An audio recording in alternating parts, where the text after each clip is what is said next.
I need the money tomorrow, my daughter ordered, handing me her husband's $500,000 debt. And don't be late, he added. I just smiled. Okay. 4 hours later, I was at the airport. When they arrived to collect the money, they found the door locked and a box. They opened it and screamed.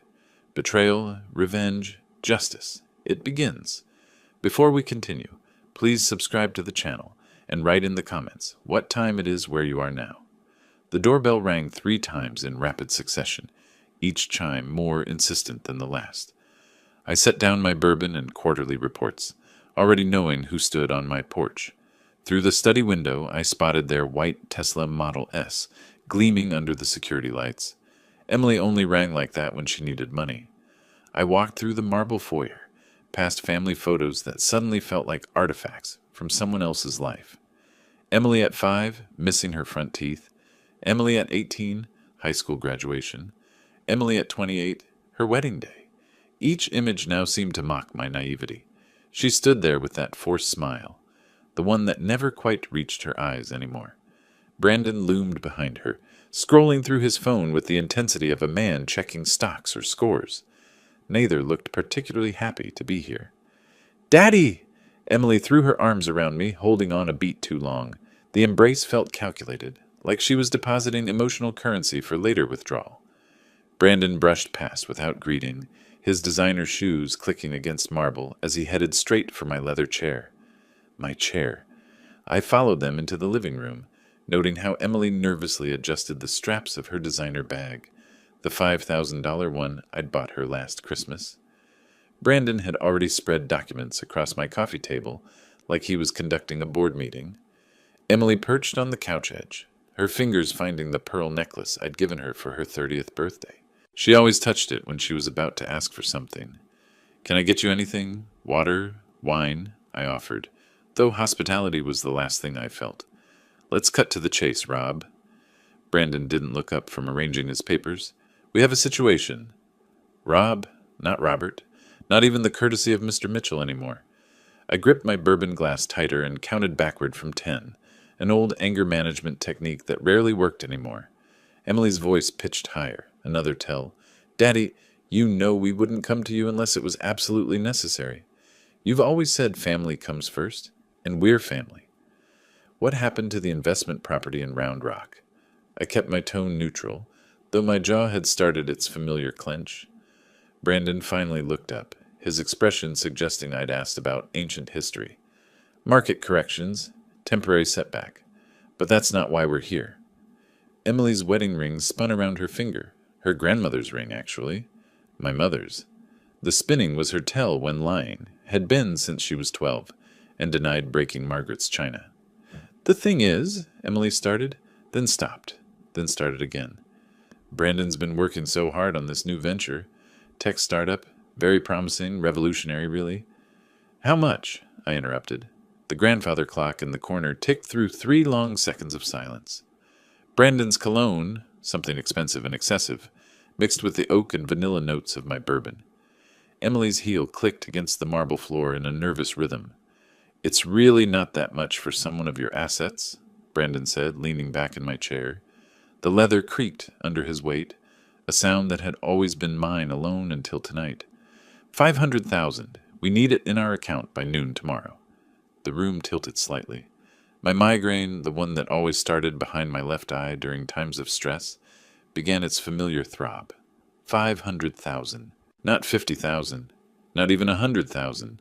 $500,000, delivered as casually as ordering takeout.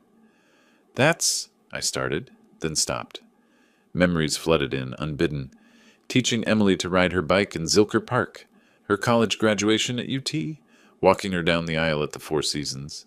Had that girl ever existed, or had I imagined her? Daddy, we wouldn't ask if we had any other option. Emily's fingers moved from her pearls to dab at her eyes, though I noticed no actual tears. The mortgage, the kids' schools, you know how expensive everything's gotten. I did know. I paid for those schools directly. $15,000 per child per semester at St. Andrews. The mortgage on their Westlake home, which I'd covered the down payment for. $200,000 that had been a one-time help 3 years ago. Brandon stood, walked to my bar without invitation, and poured himself 3 fingers of my 25-year-old Macallan. These aren't bank people we're dealing with, Rob. They're serious individuals. Would hate for this to affect your reputation at the country club or the dealerships. The threat hung in the air like Brandon's cologne, obvious, overwhelming, and nauseating.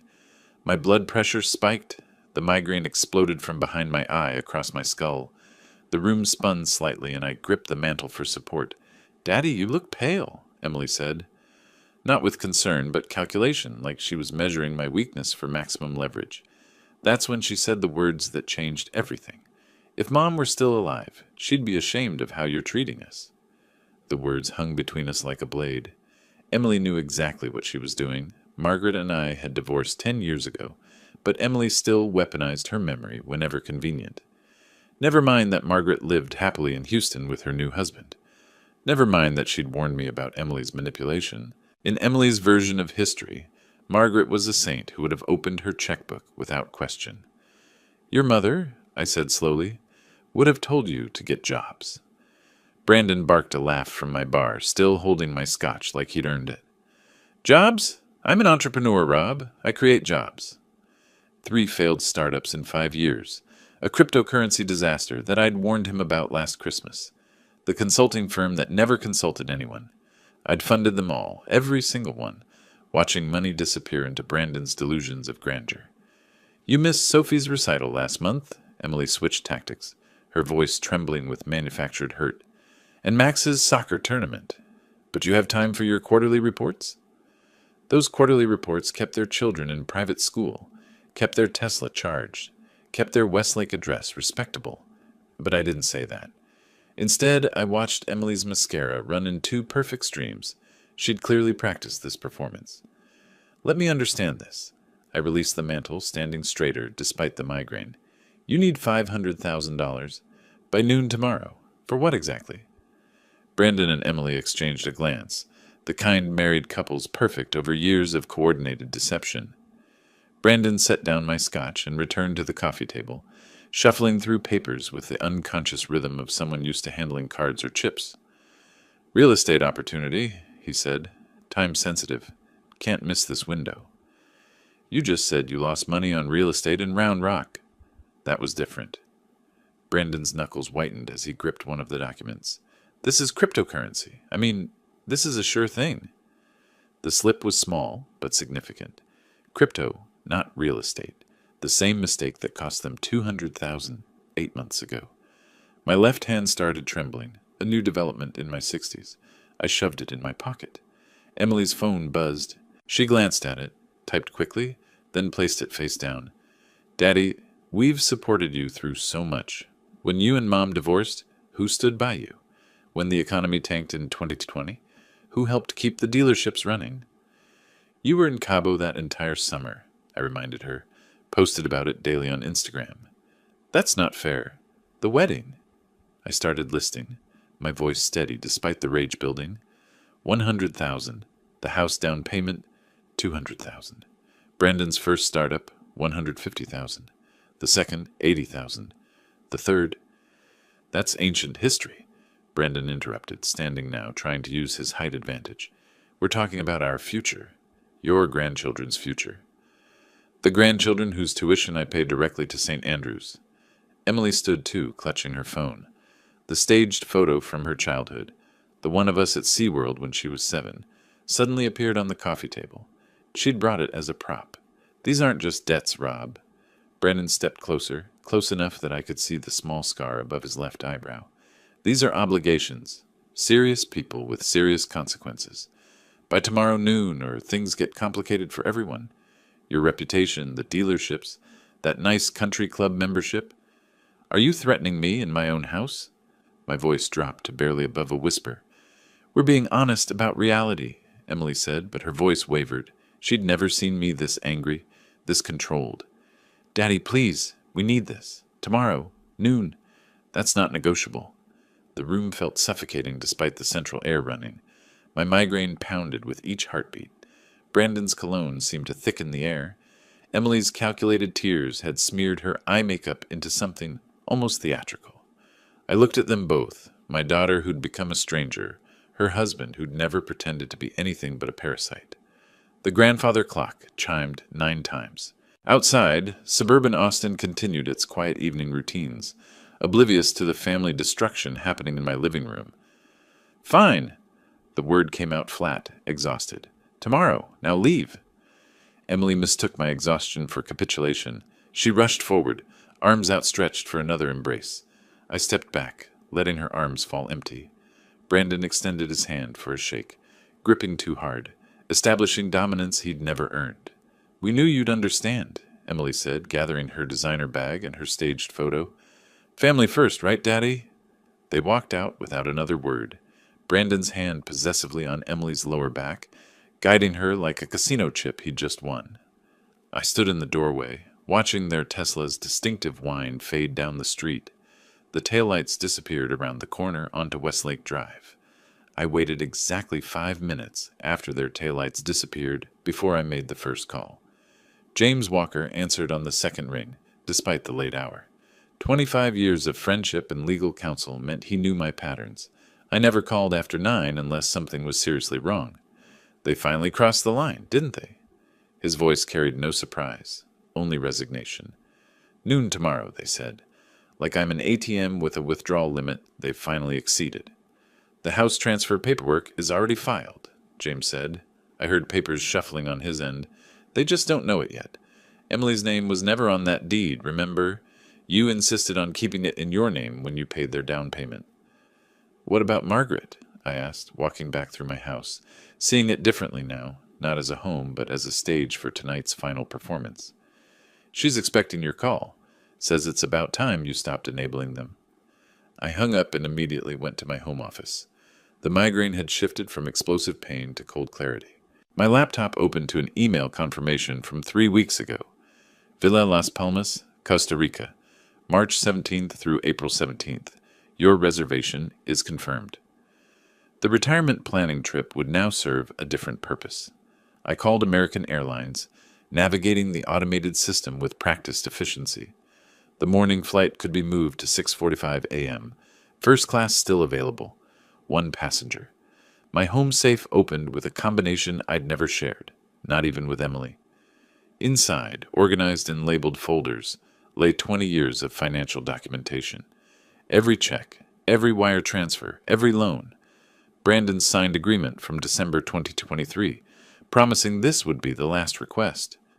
Emily's Instagram posts from the past year, printed and dated, showing their lavish lifestyle while claiming poverty. Shopping sprees at the Domain, dinner at Uchi, weekend trips to Napa. I found an old Amazon box in the garage, ordinary and unremarkable. Inside, I arranged 3 document sets with a lawyer's precision. First, the deed to their house. Second, the complete loan history. $847,000 over 8 years, meticulously documented. Third, the legal notices James had prepared months ago, hoping we'd never need them. At the bottom, I placed a USB drive containing tonight's security footage. The cameras I'd installed after a break-in 2 years ago had captured everything. Emily's rehearsed tears, Brandon's threats, their coordinated manipulation. On top, I placed a single note. "You wanted it tomorrow. Here's what you're really getting." The packing took 30 minutes. 2 suitcases, efficiently filled with tropical weight clothing, essential documents, medications. My dealership manager, Jake, received a brief email. "Family emergency. You're in charge. Details to follow." I stood in the hallway, looking at the family portrait we'd taken 5 years ago at Laguna Gloria.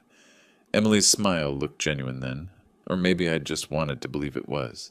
I lifted the heavy frame off the wall, turned it backward, and rehung it. The blank canvas back seemed more honest somehow. In my bedroom, I removed my University of Texas class ring, the one Emily used to play with as a child, pretending she'd wear it someday. It went into the box with everything else. The migraine had completely faded now, replaced by something closer to anticipation. My phone showed 3 text messages from Emily. I deleted them without reading. Brandon had called twice, probably to reinforce tomorrow's deadline. The voicemails could wait forever.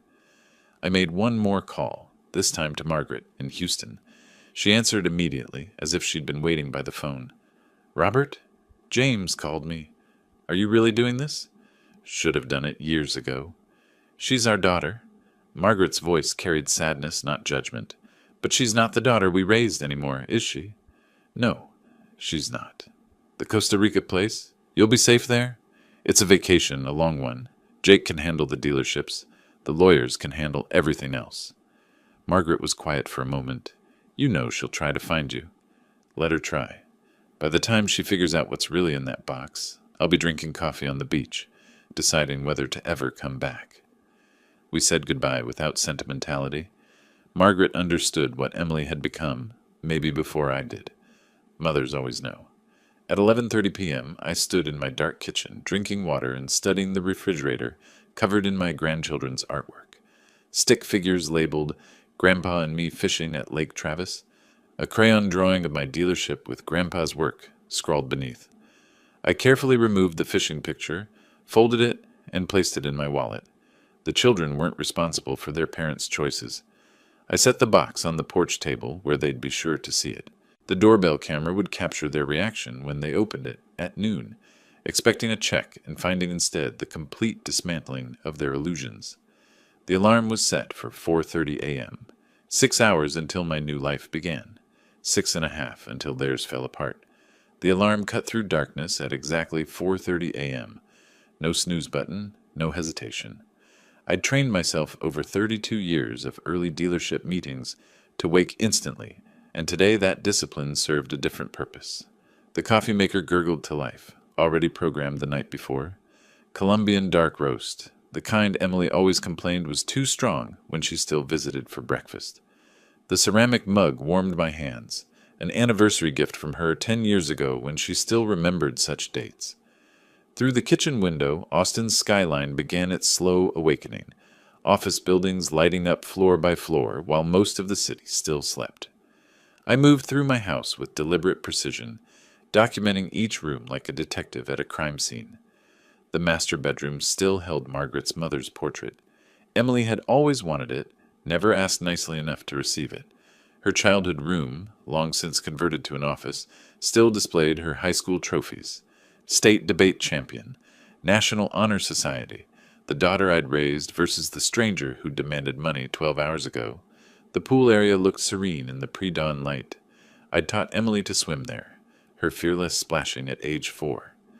Last July, Brandon had gotten drunk at our 4th celebration, fell in fully clothed, then blamed me for the pool's placement.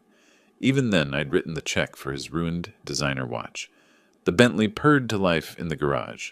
I chose it over the Tesla. Brandon had too many memories in that car, too many assumptions about inheritance. The streets of Westlake Hills lay empty except for garbage trucks, beginning their Saturday routes. I drove past Emily's neighborhood, every house dark, peaceful. They were sleeping, probably dreaming of ways to spend my money. The radio played classic rock, and the Eagles' Take It Easy filled the cabin. The irony wasn't lost on me. At the intersection of Bee Cave and Walsh Tarleton, I considered calling Margaret, but decided against it. James would handle that conversation better than I could. Mopac stretched ahead, nearly empty. I passed 3 of my dealerships, their lots full of inventory that would soon be Jake's responsibility. The flagship location still had my photo in the lobby. That would need changing. Near 5th Street, I noticed Brandon's favorite bar, the Velvet Room, where his gambling connections congregated, where this whole disaster had really started. Construction on Congress forced a detour through 2nd Street. The city I'd built my business in for 3 decades looked different in the pre-dawn darkness, like a stage being set for a play I'd no longer attend. James's office occupied the 42nd floor of the Frostbank Tower. At 5:30 a.m., the building stood mostly empty except for security and the obsessively ambitious. James waited in the conference room with Sophia Chen, his paralegal, documents spread across the mahogany table with military precision. A box of Krispy Kreme donuts sat in the center, our tradition for major deals since 1999. "You look surprisingly rested," James observed, sliding the power of attorney across the table. "First good night's sleep in months." I signed with my father's fountain pen, the one Emily didn't know existed. "Limited scope, I see. 60-day expiration, only property transfers and financial restructuring. Can't have you selling her organs after all. His attempted levity fell flat. We both knew this was necessary surgery, not revenge. Sophia presented the property documentation with clinical efficiency. The interesting part, Mr. Mitchell, is the timing. The transfer was actually executed yesterday at 4 p.m., before they came to my house. 3 hours before. Emily's house has been legally yours since she signed those papers in 2020. She never read past the second page. The irony was perfect. While Emily had been driving to my house to demand money, she'd already lost her biggest asset. The house she posted about constantly on Instagram, the symbol of her success, had never been hers at all. The financial lockdown? I asked. Executed at midnight. Joint accounts frozen. Credit cards in your name suspended. The children's tuition remains on autopay through December. We're not punishing them. James produced another folder, thicker than the rest. The nuclear option, as we discussed. Inside lay transcripts of Emily's text messages to friends, calling me a walking ATM and too pathetic to say no. Brandon's signed promissory note from 2023, swearing this was the last time. The USB drive containing last night's security footage, their entire performance captured in high definition. The prenup Brandon signed, James continued, includes a gambling addiction clause, page 47, subsection 3. He doesn't know? His lawyer was too drunk to read that far. Showed up to the signing smelling like bourbon at 2 in the afternoon. Sophia looked uncomfortable. Mr. Mitchell, this is remarkably thorough. 5 years of preparation, I replied. I kept hoping I'd never need it. James produced an identical Amazon box to the one on my porch. Insurance? If she doesn't find yours, this goes to her office Monday, along with these. He revealed photos, Brandon at the casino last week. The timestamp clear, the losses visible on his face. Margaret knows? I asked. She's known for months. Helped to document everything. She's as tired of enabling Emily as you are. The Costa Rica property, purchased through the Cayman entity, completely protected. Even if Emily gets ambitious with lawyers, she can't touch it. I signed the last document, my hand trembling slightly on Emily's trust fund termination. 20 years of planning for her future, dissolved with one signature. James noticed the tremor. Bourbon? He gestured to his desk drawer, another tradition. No, need a clear head for the flight. At 6 a.m. sharp, I stood and shook James's hand. His grip conveyed understanding, sympathy, and determination. The elevator descended alone, each floor marking distance from my old life. The valet already had my Bentley running. I handed him a $100 bill and an envelope. Jake Martinez will pick this up Monday. The young man nodded, confused but professional. I drove toward the airport as the sun broke the horizon, painting Austin's skyline gold. My phone buzzed, Emily calling earlier than expected. The last time I'd hear that ringtone without choosing to answer. Highway 71 stretched toward Austin Bergstrom International as the sunrise painted the hills copper and gold. The familiar route felt different this morning, each landmark a goodbye. Manuel's taco truck was setting up at the Riverside intersection where I usually stopped for breakfast tacos. Not today. NPR discussed a local businessman's expansion plans, my own dealership group, ironically, though they wouldn't be mine much longer. Emily called 3 times in rapid succession, then Brandon once. Each ringtone felt like a countdown. 10 years ago, that sound would have made me answer immediately, worried something had happened to the grandchildren. Now I recognized it for what it was, the sound of entitlement demanding its due. Mental inventory while merging onto 183. Jake had run the Saturday operations for 5 years. He'd managed fine. The property management company had their instructions and 6 months' payment in advance. The grandchildren's school tuition would continue through December. They shouldn't suffer for their parents' choices. Everything else had ceased to be my responsibility at midnight.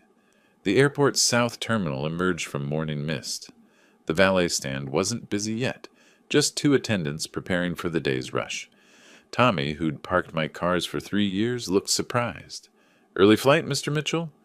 "Change of plans." I handed him the keys and an envelope. "Jake Martinez will pick this up Monday. His information's inside." "Everything all right, sir?" "Better than it's been in years." I didn't look back at the Bentley. That car had driven Emily to her wedding, Brandon to countless bars, me to endless ATM withdrawals. Let Jake decide what to do with it. The first-class counter stood empty except for Michelle, who'd checked me in for dozens of business trips. Costa Rica today, Mr. Mitchell? I have you on the 6:45 to San Jose? That's right. Normal conversation masking life-altering change. 2 bags to check? Everything I need. She tagged the suitcases with practiced efficiency. I kept my carry-on close. Documents, medications, laptop, the few photos I couldn't leave behind. As she handed back my passport, I pulled out a sealed envelope. I need a favor, Michelle. Someone will come looking for this later today. Emily Carter, she'll be agitated. Michelle's professionalism never wavered. Any special instructions? Just verify her ID. There's a key inside to a storage unit. She'll understand. Or she wouldn't. Either way, the storage unit held 20 years of her childhood belongings I'd saved. Things she'd never bothered to collect. Let her decide if memories were worth more than money. TSA pre-check moved with Saturday morning efficiency. The regular agents recognized me. Where to today, Mr. Mitchell? Somewhere warmer. Business or pleasure? Neither. Personal matter. Through the scanner, belt off, shoes in the bin. The mundane ritual of modern travel felt surreal against the backdrop of deliberate life demolition. I collected my belongings, each item returning to its designated pocket except my phone, which stayed off. Austin Java appeared at gate 14, and muscle memory guided me to the counter. The barista, Kelly according to her name tag, smiled with morning enthusiasm. The usual? Medium dark roast, no room? Make it a large today. Special occasion? You could say that. I sat at the gate, the coffee warming my hands like my mug at home had 2 hours ago. My phone showed its final statistics before I powered it completely off. 7 missed calls from Emily, 3 from Brandon, 12 text messages, 2 voicemails. Emily's last text caught my eye. Dad, call me back, having weird dreams about money. I typed a response. Dreams and reality are often different. Deleted it. Typed again. Check the porch. Deleted that too. Finally typed, ask James Walker. Then deleted that as well. Instead, I powered the phone off, removed the SIM card, and dropped both in the nearest trash bin. The investment phone could become someone else's problem. First-class passengers for Flight 447 to San Jose, Costa Rica, now boarding. The gate agent scanned my boarding pass with a practiced smile. The jet bridge stretched ahead, each step lighter than the last. The flight attendant welcomed me to seat 2A, window, left side. I accepted the offered champagne, unusual for 7 in the morning, perfect for this moment. Other passengers filed past. A honeymoon couple, giggling and touching constantly, reminded me of Margaret and myself 35 years ago. A business traveler typed frantically on his laptop, chasing some deadline that seemed monumentally important. That had been me once, building an empire for a daughter who'd only seen ATM codes. An elderly woman settled in 3C with knitting needles and yellow yarn, like Emily's grandmother used to do before the arthritis won. Excuse me? A familiar voice made me freeze. Margaret stood in the aisle, designer luggage in hand, looking exactly as composed as she had during our divorce proceedings. She settled into 2B. Across the aisle, close enough to talk, far enough to maintain boundaries we'd established a decade ago. James called, she said simply. Thought you might need backup. It's not your fight anymore.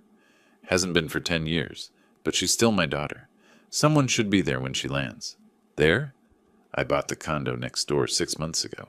James really is thorough. Found it, negotiated the price, handled everything. I've been planning this as long as you have. The captain's voice interrupted. Slight delay for our final passenger. My chest tightened. Emily? Had she figured it out early? Brandon? The door opened, but it was just a harried businessman, apologizing as he squeezed past to economy. Did you tell her? I asked Margaret. Tell her what? That her father finally stopped enabling her? That her husband's a parasite? That she became exactly what we swore she'd never be? No, Robert. She'll figure it out herself. Today, actually. The door closed with pneumatic finality. 7:05 a.m. Pushback. 7:15 a.m. Engines roaring to life. Acceleration pressing me back into leather that didn't smell like Brandon's cologne or Emily's perfume. Austin shrank below, the hills and lakes I'd called home for 30 years becoming abstract geometry. Somewhere down there, Emily's alarm was going off. In 4 hours, she'd arrive at my empty house. In 5 hours, she'd find the box. In 6 hours, my old life would be completely dismantled. The flight attendant appeared with breakfast menus. Business or pleasure? I considered the question. Neither. It's justice. Margaret laughed, the first genuine laugh I'd heard from her in years. That's the Robert I married. Welcome back. Below, Texas disappeared under clouds. At exactly noon, when Emily expected $500,000, I was having lunch above the Caribbean. Margaret reading beside me. Both of us finally free from the daughter we'd loved and lost years before the money ran out.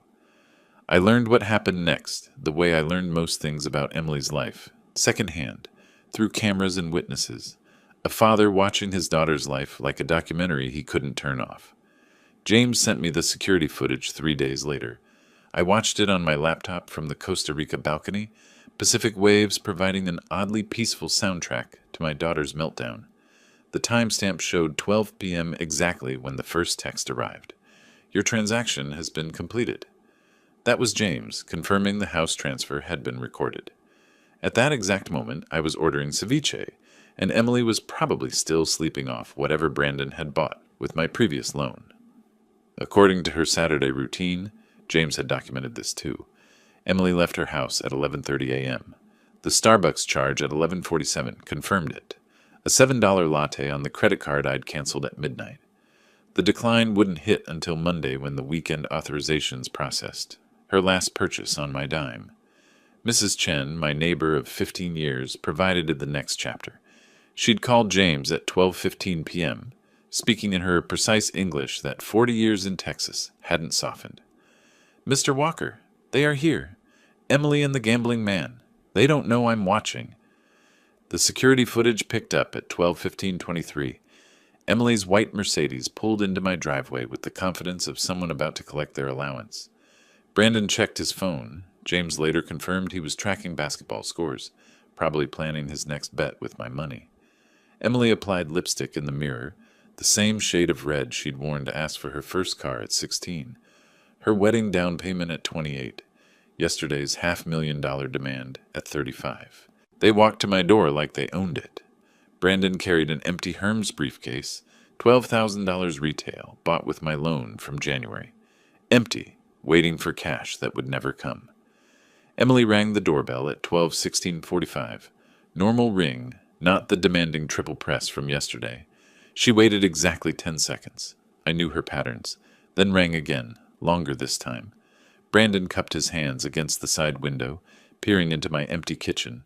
His car's gone, Emily said, loud enough for Mrs. Chen to hear from her garden. So, he's got 5 cars. Brandon's dismissive tone carried across the yard. The lights are on timers. Emily noticed what I'd programmed weeks ago. Maybe he went to get cash from the bank. You said noon? It's barely past. They tried the door at 12:18. Emily's key scraped against the lock, unable to find purchase. James's paralegal had changed them at 7 a.m., 3 hours after I'd left for the airport. The confusion on Emily's face was almost worth the decades of manipulation. Brandon spotted the box at 12:20:33, just an Amazon package on the porch table, unremarkable except for Emily's name in black Sharpie across the top. She opened it casually, probably expecting a late birthday gift or apology present. The first document she pulled out was the deed to her house. Her face changed like time-lapse photography of fruit rotting, confusion to disbelief to horror in under 3 seconds. She dropped it, and Brandon snatched the paper before it hit the ground. What do you mean it's in his name?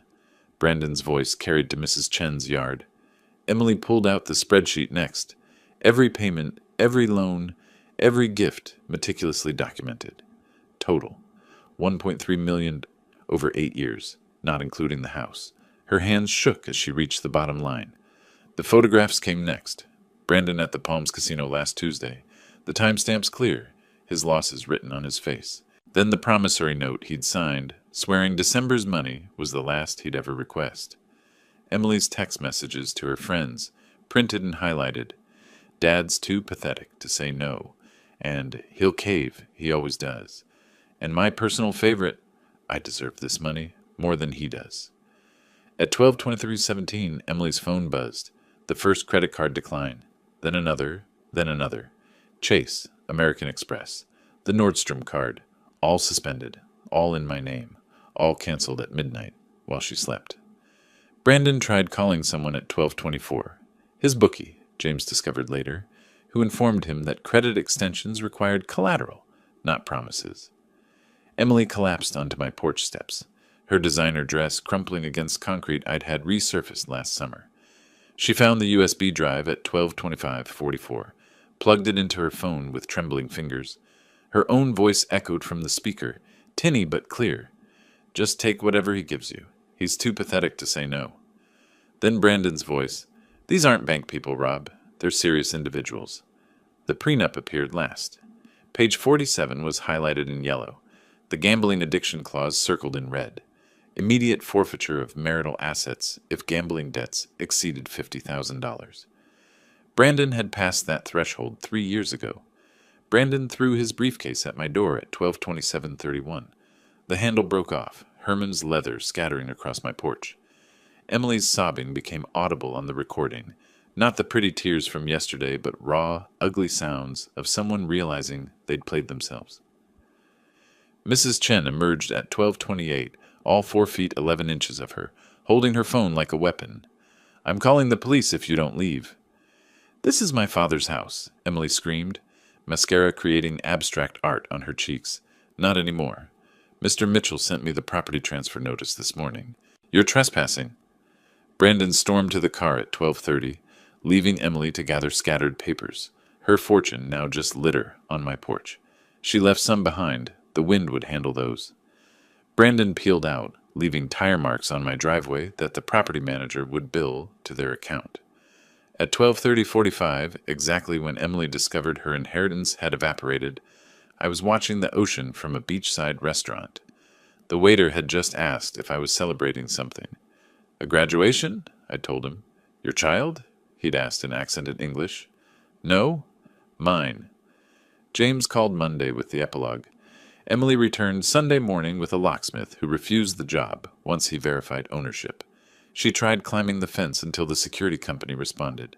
The police gave her a trespass warning. Brandon never came back. James heard he'd moved to his brother's house in Dallas, divorce papers already filed. 3 days later, sitting on my balcony with Margaret reading beside me, James asked if I wanted to see the complete footage. No, I said, watching pelicans dive for fish. The screaming I'd heard for 5 years was finally, blessedly, silent. James sent me the parking garage footage 3 days later. I watched it from my deck in Costa Rica, pelicans diving for fish in the background, while my daughter's life imploded on my laptop screen. The timestamp showed 7 p.m. March 16th, exactly when I was having my first peaceful dinner in years. Their Mercedes screeched into the underground parking of Emily's condo building. Even without audio, Brandon's body language screamed rage. He slammed the door so hard the car alarm triggered, its lights flashing like a distress signal nobody would answer. Emily chased him to the elevator, clutching those documents like evidence in a murder trial, which in a way they were, evidence of the murder of their delusions. The building's elevator audio, which James's paralegals somehow obtained, captured their conversation in devastating clarity. Emily's voice, shrill with betrayal, "You said it was commercial real estate. It was." Brandon's denial came quick, desperate. The casino was just stress relief. Stress relief? Stress relief?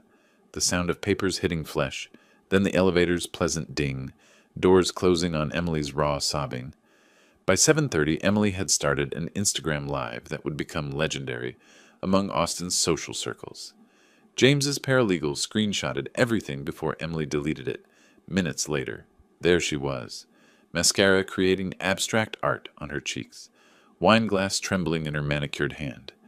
When someone you trust betrays you.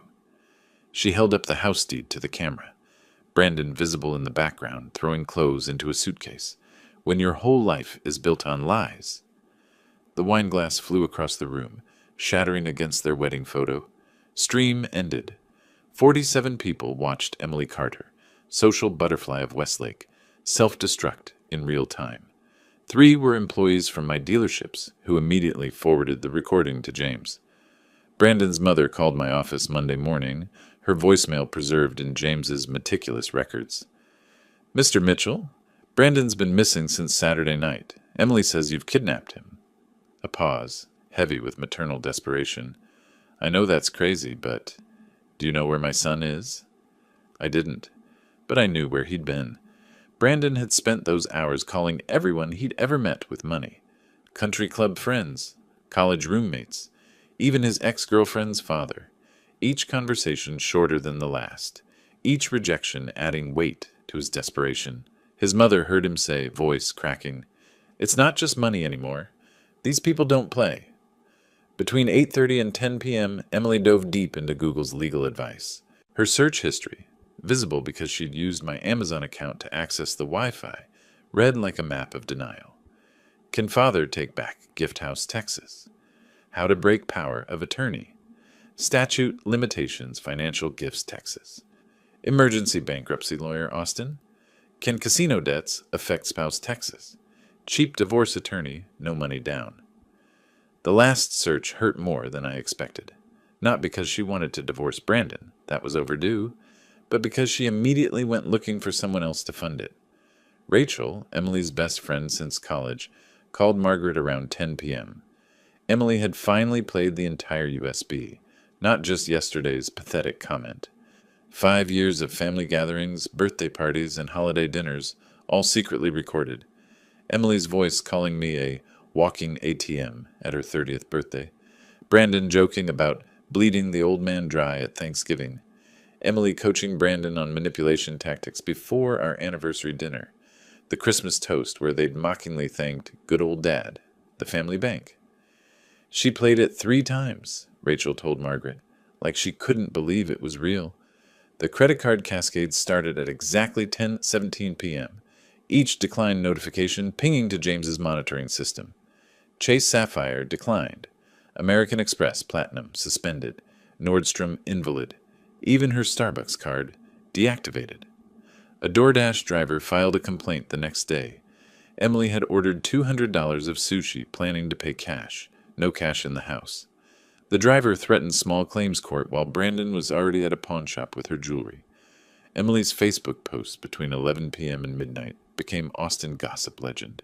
Each deleted within minutes, but screenshots spread like wildfire. Betrayed by blood. When your father chooses money over family. Anyone know employment lawyers? Selling designer bags. Serious inquiries only. The comments she hadn't expected poured in immediately. Her cousin, "Didn't you just post from Cabo last week?" High school friend, "Thought your dad bought you everything." Former coworker, "Aren't you the one who quit working after marriage?" While Emily's world crumbled, Margaret and I sat on the beach deck playing poker. A local guitarist strummed nearby, and I tipped him $100 to play "Take It Easy" by the Eagles. Margaret laughed. First genuine laugh I'd heard from her in years. "You're terrible at poker," she observed, taking my chips. "I'm free," I replied, and meant it. Mrs. Chen called James again at 11:45 p.m. Emily had returned to my house, just sitting in her Mercedes in the driveway. Not trying to enter, not raging, just sitting, staring at dark windows like they might suddenly illuminate with forgiveness. She sat there for an hour, Mrs. Chen reported. When she finally left at 1 a.m., she looked different, like she aged 10 years in 10 hours.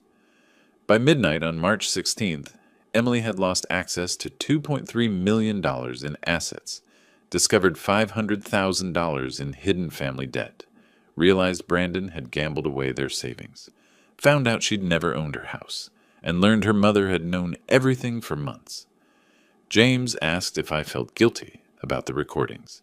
I told him the only thing I regretted was not starting them sooner. Sunday morning, March 17th, Emily stood at my office building's entrance for 2 hours. Security footage showed her pressing the intercom every few minutes, like a child repeatedly pushing an elevator button, hoping persistence would change reality. She called employees from the company directory she'd stolen years ago.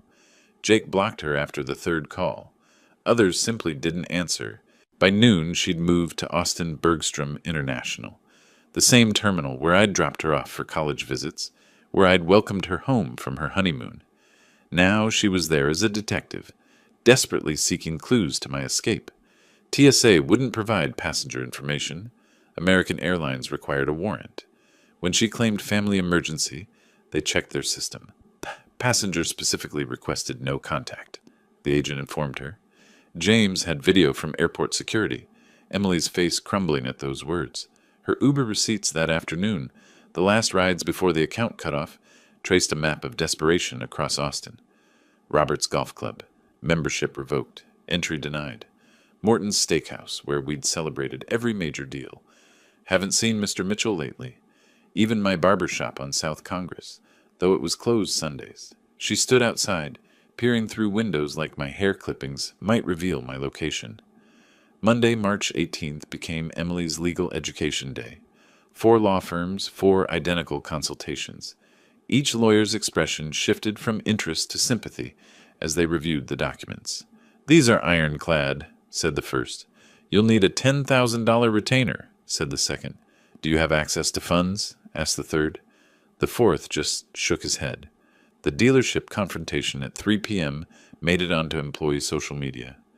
Emily stormed into the flagship location on Research Boulevard, demanding answers from Jake.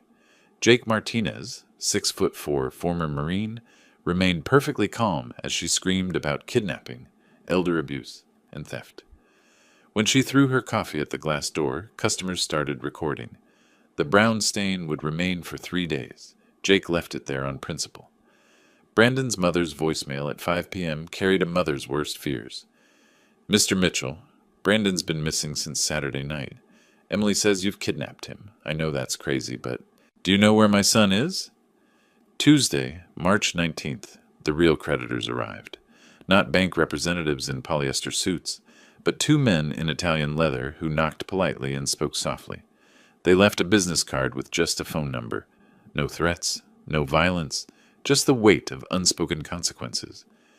Emily called Brandon 47 times. His phone had been off since Saturday. Her Instagram stories that afternoon, screenshot by her sorority sisters, documented the pawn shop tour. Designer bags worth $30,000, $8,000 cash. Jewelry worth $50,000, except the wedding ring, $15,000 cash. Brandon's 3 abandoned watches worth $40,000, $12,000 cash. Still $465,000 short of what they needed. That evening, Margaret took Emily's call. She recorded it with legal permission, knowing I'd need to hear it eventually. "Mom, did you know?" Emily's voice sounded younger, almost childlike. "About Brandon's gambling? 6 months ago? Why didn't you tell me? Would you have listened?" Silence. Then, "I need money." "So did I during the divorce. You said I should be independent." The call ended with Emily's sob, cut short by Margaret's disconnect. Wednesday, March 20th. Emily entered James's office wearing the same designer dress from her Cabo Instagram posts the week before. The irony wasn't lost on James, who noted it in his report. Same conference room where I'd signed the papers. Same chair where Brandon had spread his lies. James showed her everything with clinical precision. Power of attorney predating her emergency. The house deed trail, her signature from 2020, never reading past page 2, gift tax returns proving every dollar was a gift, not a loan. Brandon's promissory note, his signature bold and undeniable. "He's my father." Emily's desperation cracked her voice. "He has to help me." "Legally, he doesn't." "What about grandchildren support?" "Trust funds in their names only, untouchable until 18. "This is elder abuse." "He's 62, sound mind. Left voluntarily." James accidentally left Brandon's credit report visible on his tablet. Emily's eyes widened as she absorbed the full catastrophe. $500,000 in gambling debts. $200,000 in personal loans she'd never known about. $100,000 in credit cards he'd hidden. Even an attempted second mortgage on her house, denied due to ownership issues. The final envelope slid across the mahogany table with whispered promise. Mr. Mitchell authorized one final gift. Inside, a $10,000 cashier's check and a note in my handwriting. "For a fresh start, Dad." Emily tore it in half. The pieces fluttered to the carpet like dead leaves. She immediately asked if there was another. There wasn't. There never would be. Meanwhile, I was learning Spanish from children on the beach. Roberto El Rico, they called me, laughing as I mangled pronunciation. My blood pressure had dropped 20 points. I slept 8 hours straight. Hadn't thought about Emily in 2 days until Margaret mentioned her. Wednesday night, James reported. Emily left my office at noon. Security footage shows her sitting in the lobby until the building closed at 9 p.m. The guard said she asked if you ever talked about her. He lied, said yes, said you spoke fondly. She said, "Thank you," and left. That night in Costa Rica, I dreamed about teaching Emily to ride her bike again, but this time, when I let go, she kept pedaling away until she disappeared. The Austin American-Statesman article arrived in my inbox April 3rd. Local businessman missing after financial scandal. Brandon Carter, 38, hadn't been seen since March 19th. Wife filed missing person report. Police found no evidence of foul play. His car at airport long-term parking, ticket to Vegas, purchased but never used. The creditors returned to Emily's condo April 5th. More insistent this time, according to the police report Emily filed. They left a photo from February, Brandon at the casino, markers scattered on the table, owing $500,000. Emily requested a restraining order. The judge asked about the money owed. Order denied. Her garage sale that weekend became neighborhood entertainment. The Facebook group posts, forwarded by James's investigator, painted a portrait of decline. Moving sale, everything must go. Furniture that once hosted charity galas. Brandon's golf clubs, custom fitted, sold for $200. Wedding china, Waterford crystal, $50 for the complete set. Her wedding dress preserved in acid-free tissue, no takers at any price. A neighbor posted, "Sad. A year ago she hosted that autism charity gala here, raised $50,000. By mid-April, Emily's job applications flooded Austin's employment market. 47 positions in 2 weeks, tracked through LinkedIn. Interior design firms, employment gap too long. Retail positions, overqualified. Finally, Nordstrom hired her, the same store where she'd spent thousands monthly. Starting pay, $15 hourly, plus commission. The universe's sense of irony remained intact. April 15th, an eviction notice appeared on her condo door. 3 months behind on the mortgage, Brandon had handled finances, never mentioned the mounting debt. $4,500 monthly payment, $13,500 owed, plus late fees. May 15th deadline to pay or vacate. She discovered this returning from her first day at Nordstrom, still wearing the employee name tag she'd once ignored on others. The divorce filing on April 18th read like a corporate dissolution. Abandonment cited as cause. Brandon must be served. Location unknown. Judge allowed publication notice in 3 newspapers. Cost, $500 Emily didn't have. She used her Nordstrom employee discount to buy a suit for court, the first clothing she'd purchased with earned money in 7 years. While Emily rebuilt from ashes, I built something new in Costa Rica. My days developed a rhythm I'd forgotten existed. Sunrise with howler monkeys. Coffee overlooking the Pacific. Morning swims in water clear enough to see my feet. Lunch at Manuel's beach bar where nobody knew about dealerships or daughters. Local kids called me Roberto El Rico, Robert the Rich. I taught them English in exchange for Spanish lessons. Their parents invited me to dinners where nobody mentioned money, investments, or opportunities. Real conversations about football, fishing, and the weather. Nobody asked for anything except to pass the salt. Margaret took up painting, producing terrible seascapes that made us both laugh. We hadn't laughed together since Emily turned 16 and started seeing us as resources rather than parents. Not romantic between us, that died long ago, but peaceful, like survivors of the same shipwreck, sharing a lifeboat. My transformation surprised the doctor in San Jose. Blood pressure down 30 points. Weight dropped 20 pounds without trying, off 3 medications. What changed? He asked in accented English. Everything. Nothing. I'd stopped funding other people's lives and started living my own. April 25th, TMZ broke the story. Missing Texas businessman spotted in Mexico. Brandon Carter working at a Juarez car rental agency under an assumed name. The photo showed him behind a counter, 10 pounds thinner, wedding ring absent. Extradition unlikely for civil debts. Emily commented on the article with just 2 words. Good riddance. April 27th. Emily finally used the airport storage key. Manuel reported what she found. Every childhood item I'd saved. Photo albums she thought I'd discarded. Her grandmother's jewelry, assumed lost in the divorce. A $50,000 savings bond in her name, maturable in 1 year, and a note in my handwriting. For when you remember who you were before money mattered. Dad. The email arrived April 28th, forwarded by James. Emily's words, carefully chosen. Mr. L. Walker, please tell my father I found the storage unit. I understand now. I'm sorry. I'm working at Nordstrom. I'm surviving. Maybe that's the lesson. Don't tell him I asked, but is he happy? Emily, James asked if he should respond. April 29th, sunset on the beach. Margaret reading beside me. The same guitarist from my first night playing nearby. The same spot where Emily was discovering the box that changed everything. Tell her yes, I said to James over the phone. Tell her I'm happy. And tell her the bond was her mother's idea. Anything else? Tell her I'll be here when she's ready to visit. But she pays her own way. That night, I watched Costa Rican families on the beach. 3 generations playing together. No one staring at phones. Everyone engaged in actual conversation. Poor by American standards. Wealthy by every measure that mattered. Emily texted James, Thank you for telling me. Maybe Christmas, if I save enough. First time in 5 years she'd mentioned saving for anything. April 30th, Manuel's band played at the beach bar. They dedicated a song to Roberto El Rico.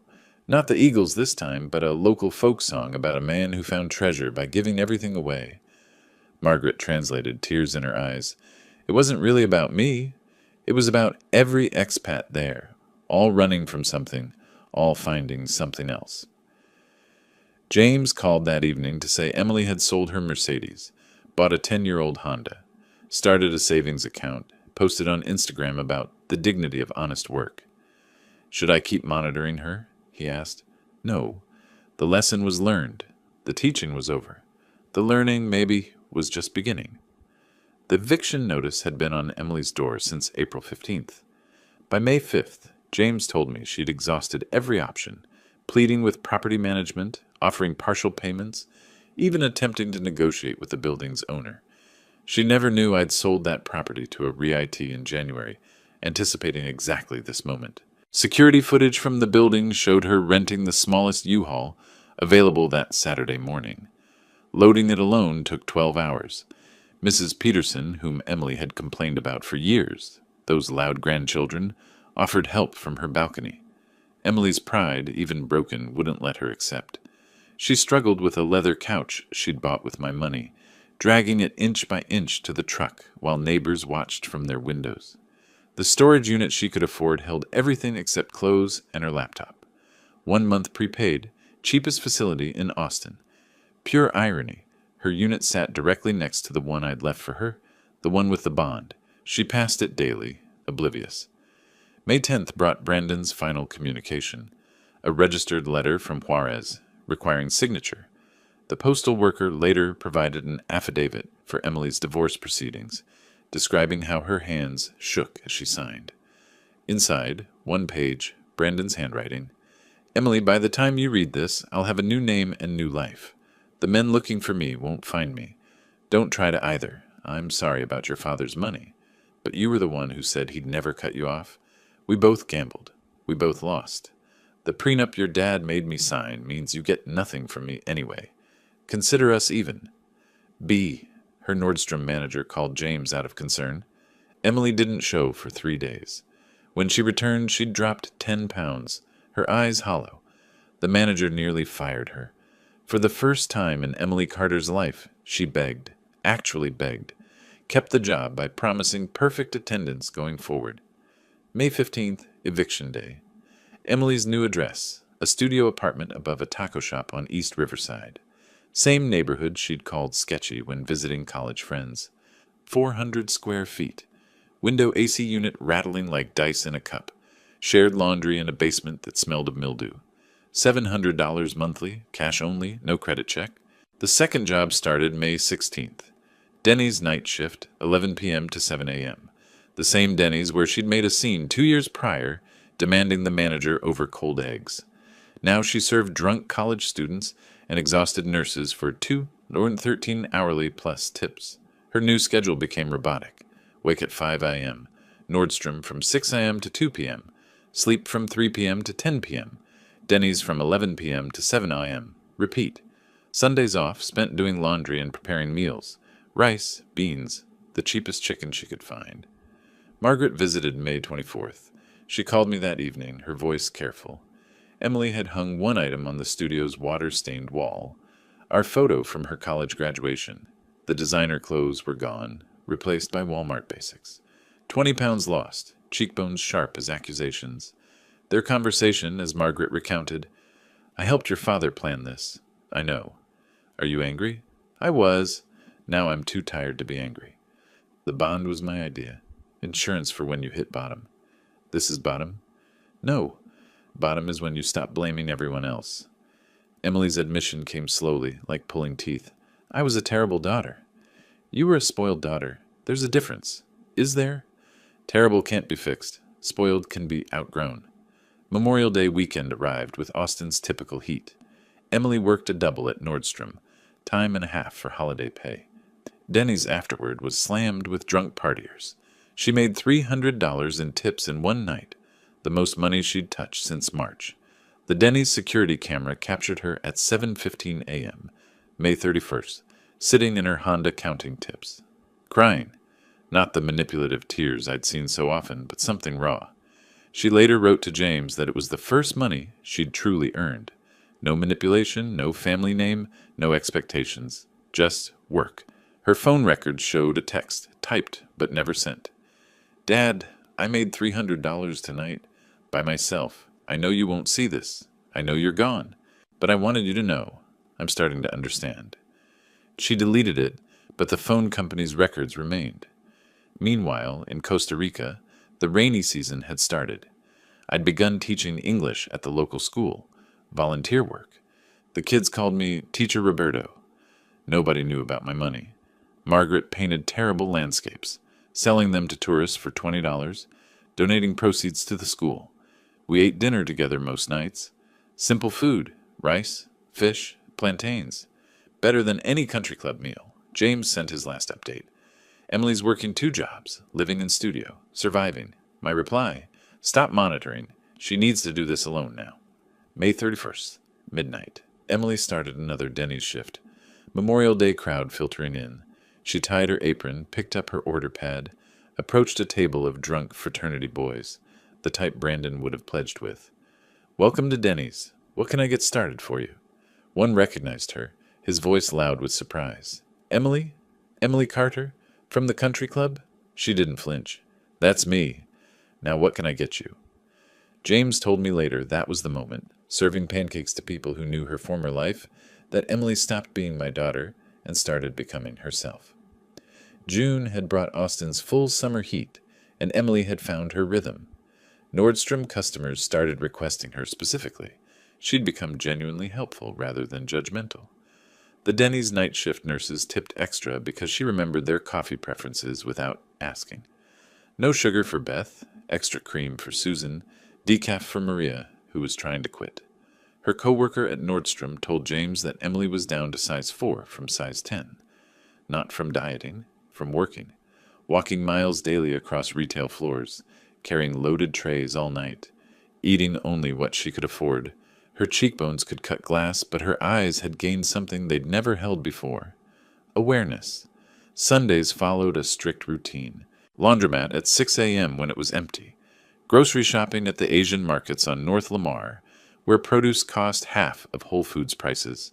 Meal prep in her tiny kitchen with one working burner. Then, unexpectedly, the library. She'd started reading financial literacy books, taking notes in a composition notebook like a college student. June 10th, Tuesday. Emily checked her mail in the apartment building's lobby. Usually bills, credit card offers for people with good credit she no longer had. This time, a cream envelope with no return address. Costa Rican postmark. Her hands shook as she recognized my handwriting. She sat on the lobby stairs, couldn't wait to reach her apartment. 3 pages of my careful script.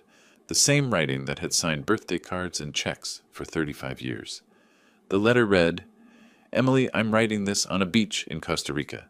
A little girl here reminds me of you at 7, fearless, curious, demanding the world bend to her will. The difference is she's also grateful. I don't blame you for becoming who you became. I created you. Every time you cried, I wrote a check. Every time you demanded, I delivered. I thought I was loving you. I was actually crippling you. Your mother says you're working 2 jobs now. Good. Work teaches what inheritance never could. That money represents time, effort, sacrifice. Every dollar you earn carries weight my gifts never had. I'm not coming back to the man I was. That man was a checkbook with a heartbeat.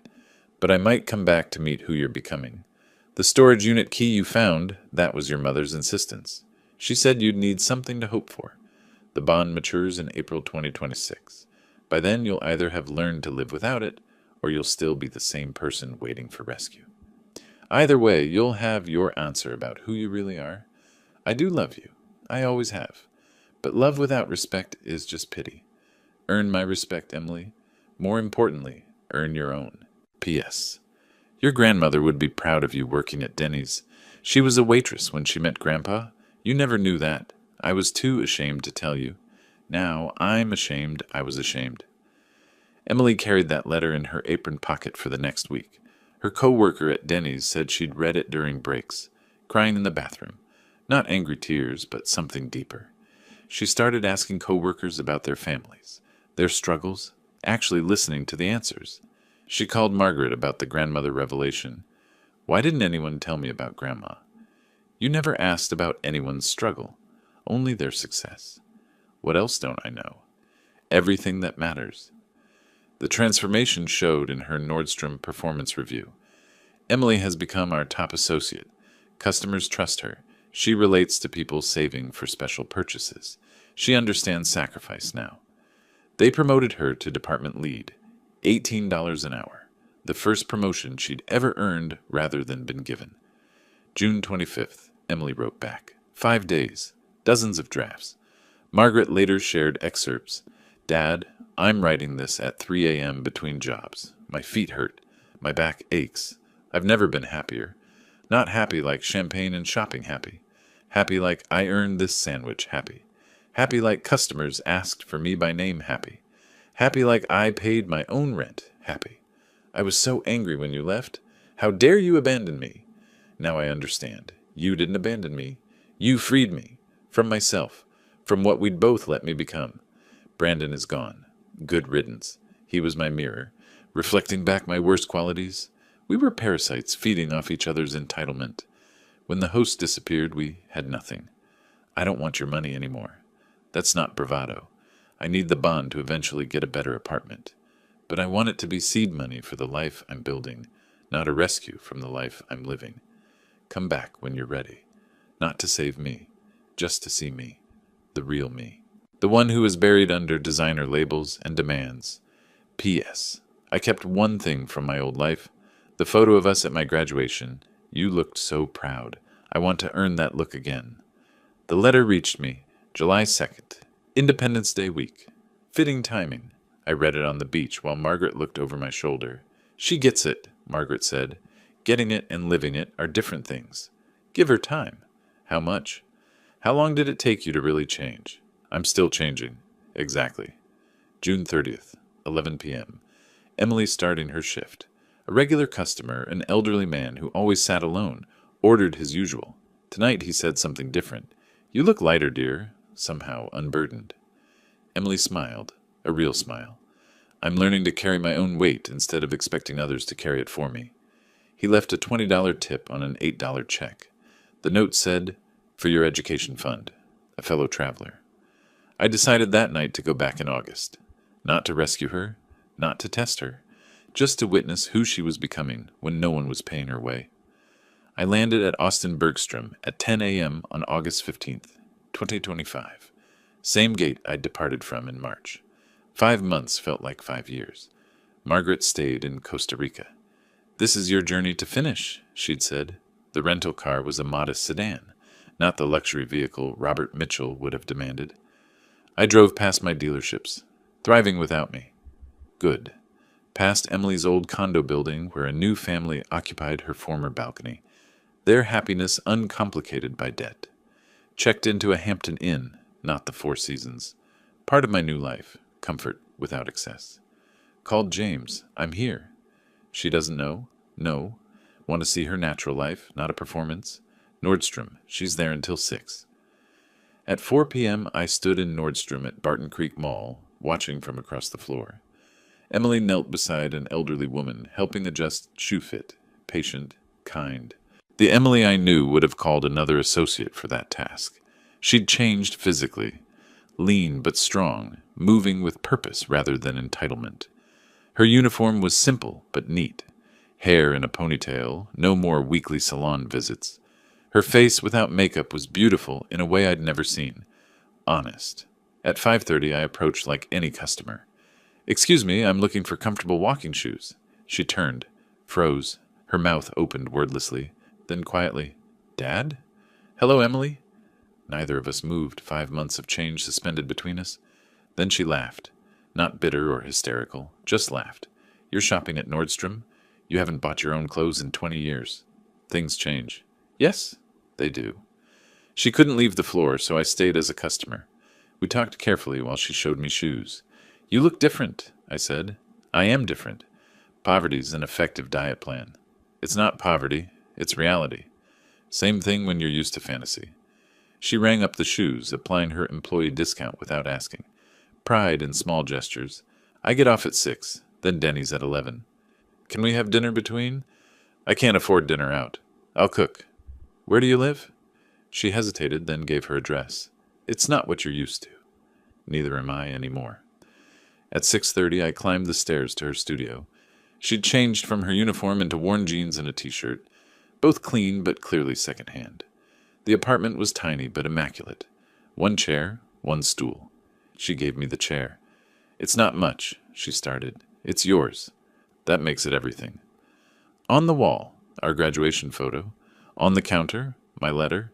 On a tiny bookshelf, financial planning books from the library.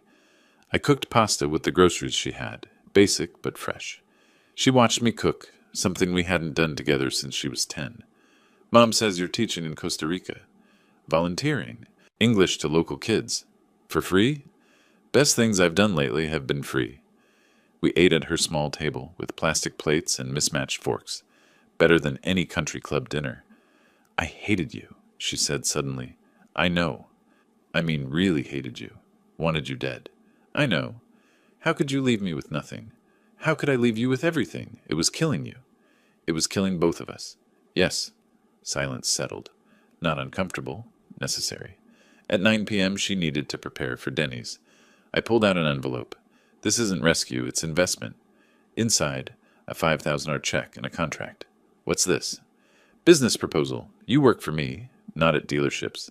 New project, teaching financial literacy to young adults. You know the cost of not knowing."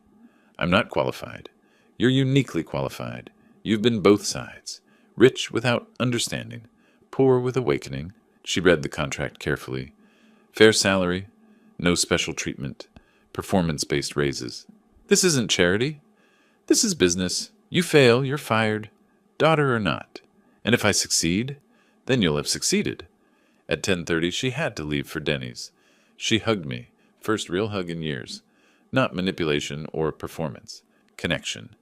"I'll call you tomorrow, after I read the contract again." Read it 3 times. That's another lesson. I'm learning. We both are. 1 month later, Emily accepted the position but kept Denny's weekends for 6 months. Wanted a backup plan. Smart. Her first financial literacy workshop had 12 attendees. A year later, she spoke at colleges. 2 years later, she was writing curriculum for school districts. She never touched the bond when it matured, using it instead as a house down payment. The cash she used came from her own savings. Brandon never returned. Heard he married a wealthy widow in Cancun. The cycle repeating. Not our problem anymore. Thanksgiving 2025, Emily hosted in her studio. Margaret brought sides. I brought wine. We sat on the floor around her coffee table. Emily raised her water glass. She was working that night. To family. Margaret added, to lessons learned. I concluded, to starting over. We clinked glasses. plastic and glass. Perfect imperfection. The fortune I'd spent my life building was nothing compared to the wealth in that tiny room, a daughter's respect, earned not inherited, and the knowledge that sometimes the greatest gift you can give someone is the chance to save themselves. If you like this story, please like this video, subscribe to the channel, and share your impressions of this story in the comments. To listen to the next story, click on the box on the left. Thank you for watching.